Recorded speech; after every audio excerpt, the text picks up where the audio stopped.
What's up guys, Adam here again from Kinetics Physiotherapy. We've got another video. This time we're looking at hip impingement. So hip impingement, also known as femoroacetabular impingement or FAI for short, essentially refers to where your hip, the ball and socket joint around the pelvis here. So the ball and socket, essentially you've got your thigh bone, your femur that comes up towards the hip, and then you've got your pelvis which forms the socket, and it looks a bit like this around the pelvis.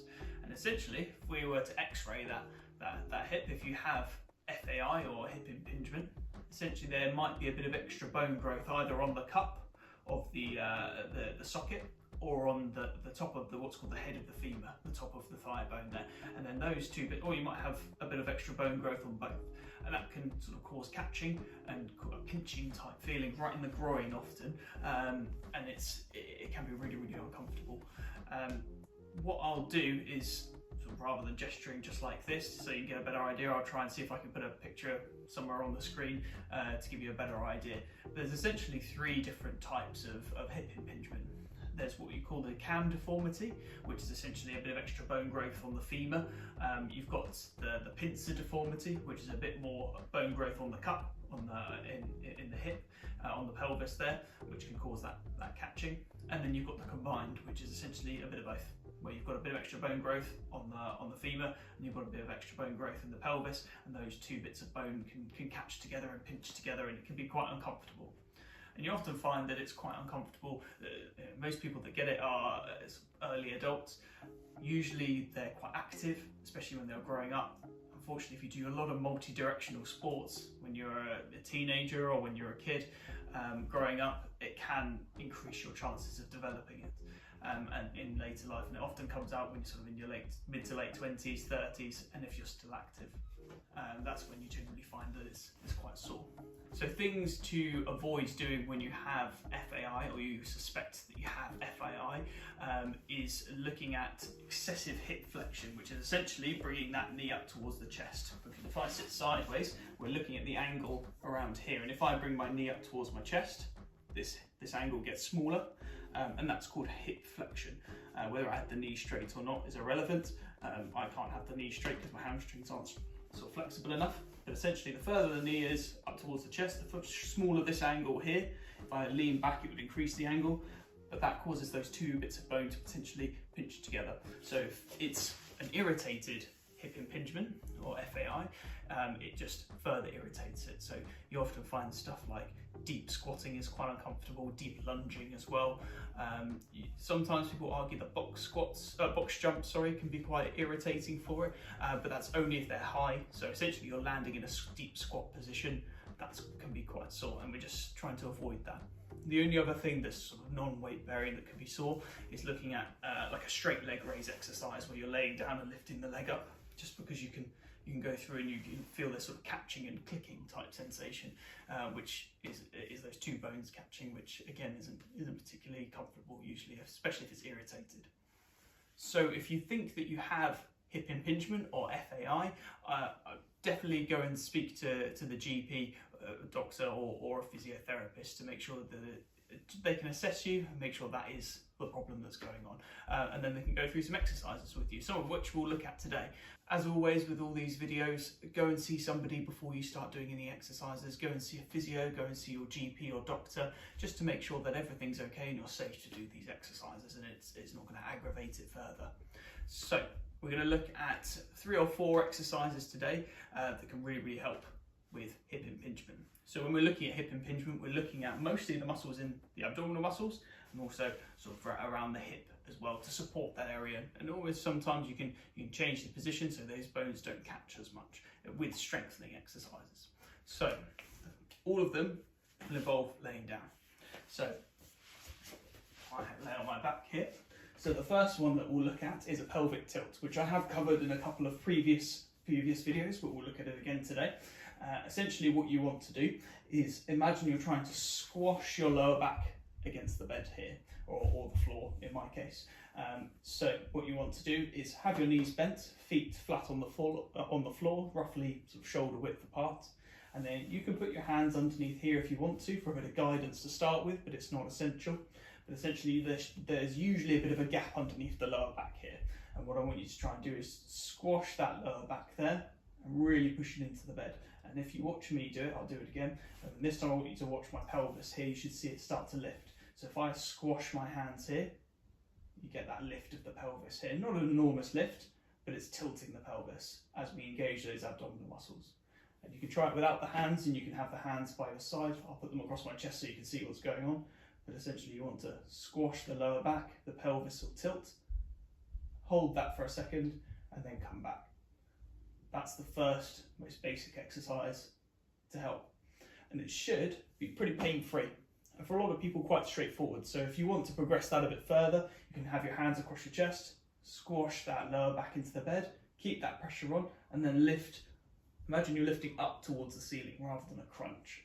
So we're going to squash the lower back here and then lift up towards the ceiling and back down again. Just the shoulder blades, you don't have to go far.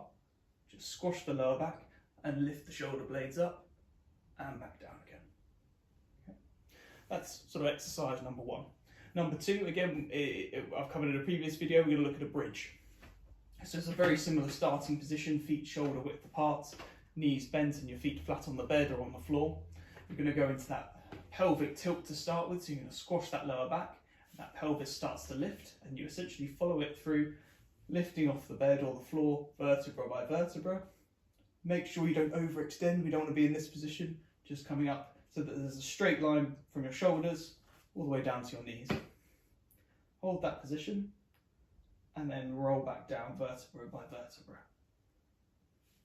Okay, and then come back up, so squash the pelvis, squash the lower back, sorry, to tilt the pelvis, follow it through, lifting up, hold at the top, and then come back down. And then squash the lower back, lift the pelvis up, peel the lower back off the bed, up into this top position here, make sure that the abs are engaged throughout. And then slowly lower yourself down, again vertebra by vertebra, down to the floor. Now for some people this might be quite straightforward, so to make it a bit more challenging, what you can always do is work on a single leg bridge. So you can either do a single leg from the start, so start with one leg straight and then lift up. If that's a bit too challenging, there's an intermediate, which have your feet on the floor, squash the lower back into that pelvic tilt, follow it through, come to the top, hold that position, try and keep your pelvis level, straighten one leg, and then come back down. Keep the pelvis level, keep the hips up as well, straighten the other leg, and come back down. And if you want to challenge yourself, you can hold this position and just alternate from one leg to another. And then try and do sort of 4 or 5 on each side, and then come back down. So that's exercise number 2, looking at a bridge and progressing the bridge as well. So the other 2 exercises involve laying on your side. So if I was looking at my left hip, I'd be laying on my right hand side. So the leg to be worked is going to go on top. And essentially what you want to do, have the bottom knee bent just for a bit of support. And you're going to have your left, or the bad leg, the leg you're going to work on top. Roll your hips forward. You want to imagine there's a pole going through your hips, and so they're one on top of each other. You're stacking them on top of each other. Shouldn't be leaning back, which is what a lot of people do. Make sure you're leaning forwards, and then what I want you to do is keep your feet together. They're going to stay there, and then you're just going to lift the knee off the other leg just slightly. You see there's not an enormous gap here, maybe 2 or 3 inches, and then come back down again. Make sure those hips stay rolling forward, because that really engages the muscles around the outside of the hip. So just going, pausing, and then come back down. Lifting up, pausing, and come back down. This is a clam exercise, or clamshell sometimes it's called. And again, if you want to make this more challenging, grab one of those exercise bands. I'll leave a link in the description if you want to sort of purchase one that I've used in a previous video. But just tie it in a loop, put it around the knees. It just gives a bit of resistance there. There we go. So that's exercise number 3. And then number 4, again, you're going to be in this sideline position, bottom leg bent, top leg this time is going to be straight. And what you're going to do, keep those hips rolled forwards, Keep that top leg straight, lift it up towards the ceiling. Again, you don't have to go all the way up, just go until, so if you're just past that horizontal, you feel these muscles engaging on the outside of the hip. Pause and come back down. And up again, pause and come back down. And if this is quite straightforward for you and you want to make it a bit more challenging, then either you could do one of two things. Number one is rotate the leg so that you're leading with the heel. Again, keep those hips rolled forwards. Leading with the heel just makes it that bit more challenging.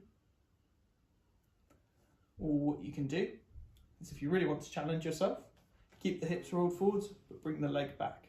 Then lift it up and down back here. This one's a bit more challenging, mainly from a technique point of view, because what it's very tempted to do is to roll the hips back with it. You've really got to fight it to keep them forwards. But just bring the leg back like so. And again, just lifting up, pause, come back down. Lifting up, pause, and come back down. So all of these exercises, so all 4 of them, you should be looking at doing between 8 and 12 repetitions. Have a breather, have a rest, and then try and do that between 2 and 3 times. And try and do that every other day. Just have a nice rest day in between, especially to start with. If things are quite sore around the hips, even that number of repetitions, just see what you can manage. It's not worth pushing through any significant pain. These exercises should not be painful, any of them. At most, they might be a bit uncomfortable, but they shouldn't be painful. You should be gritting your teeth to push through them. And if they are, stop and seek some advice, okay? So that sort of concludes the video for the exercises for hip impingement. If you have any questions, or you want to ask me anything, or if there's anything you want me to cover in a future video, please leave it in the comments below and I'll get back to you and I can make it into a future video. And if you find some value in this, please leave a like and subscribe. It really helps with building up that base of people that I can spread the word to, and if I can reach some people that can help themselves, then that's going to really be beneficial for them. So thank you for watching, guys, and I will see you in the next video.